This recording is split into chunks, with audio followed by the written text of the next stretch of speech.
इस वीडियो में हम जानेंगे कि हमें किस बेस पे इंट्राडे के लिए स्टॉक सिलेक्ट करने हैं और उनमें ट्रेड किस तरह से लेना है। इंट्राडे के लिए हमेशा हाई बीटा स्टॉक सिलेक्ट करने चाहिए। बीटा से स्टॉक की वॉलेटिलिटी का पता चलता है। अगर निफ्टी 1% मूव करता है तो जिन स्टॉक्स का बेटा 1 है वो भी 1% मूव करते हैं। सेम इसी तरह जिन स्टॉक्स का बेटा 2 या 3 है वो निफ्टी के 1% मूव करने पे 2 से 3% मूव करते हैं। जितना ज़्यादा मूवमेंट होगा हमें उतनी ही बड़ी रेंज मिल जाएगी ट्रेड एग्जीक्यूट करने के लिए।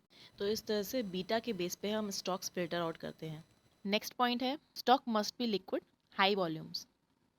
अगर इंट्राडे के लिए आप कोई स्टॉक सिलेक्ट कर रहे हैं तो उसके वॉल्यूम्स हाई होना चाहिए, क्योंकि अगर आपने बाय किया है और सेल के टाइम उसमें सेलर्स नहीं है उस केस में आप प्रॉफिट में सेल नहीं कर पाएंगे।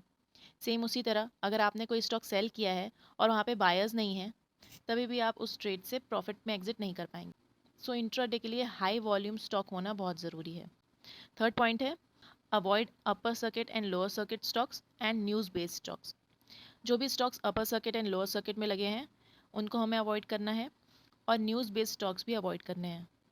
फॉर एग्जाम्पल आपने अगर कोई स्टॉक अपने इंट्राडे ट्रेड के लिए सिलेक्ट किया है और न्यूज़ की वजह से उसमें मार्केट ओपन होते ही बहुत बड़ा मूव आ गया तो उसके बाद आपका उस स्टॉक में एंट्री लेने का कोई मतलब नहीं बनता है, क्योंकि अच्छा खासा मूवमेंट वो स्टॉक दिखा चुका है। तो हमें अपर सर्किट लोअर सर्किट और न्यूज़ बेस्ड स्टॉक्स को अवॉइड करना है। फोर्थ पॉइंट है stock price must be above 100 rupees. हमें 100 रुपीज़ से नीचे वाले स्टॉक्स में ट्रेड नहीं करना।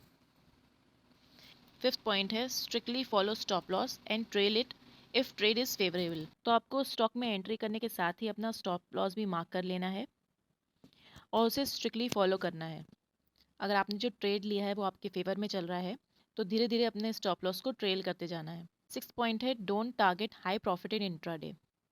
अब जैसा कि हमने बीटा स्टॉक्स के बारे में समझा, अगर निफ्टी 1% मूव करता है तो स्टॉक अपने बीटा के अकॉर्डिंग उतना ही मूवमेंट देता है।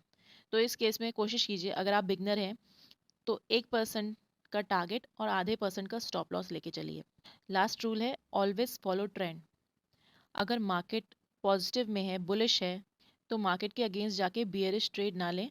मार्केट के अगेंस्ट अगर आप ट्रेड करेंगे तो लॉस होने के चांसेस हाई हैं। तो ये थे इंट्राडे ट्रेडिंग के लिए रूल्स। अपने आने वाले वीडियोस में हम स्विंग ट्रेडिंग के बारे में जानेंगे। आई होप आपको ये वीडियो पसंद आया हो। Like share follow and subscribe. Thank you.